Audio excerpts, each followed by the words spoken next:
2025ல வந்து நான் எந்த ரெசல்யூஷனும் எடுக்கல.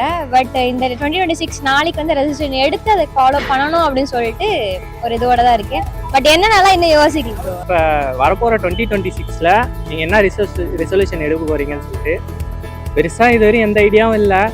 என்ன ஒன்று இப்போ காலேஜ் படிக்கிறோம், 3 வருஷம் லைஃப்பை வேஸ்ட் பண்ணிட்டோம்.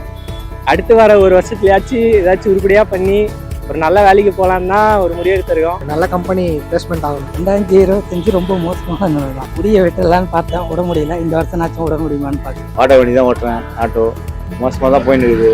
2025 வந்து ஒரே சோகமாக தான் போச்சு. ஏன்னா பெண்களுக்கு வந்து ஒரு மேரேஜ் பண்ணணும்னா தங்கம் தான் எதிர்பார்ப்பாங்க. ஆனா தங்க விலையை பார்த்தாலே மயக்கமே வந்துரும் போல இருக்கு. 2025 was a very good year for me. Lots of special moments.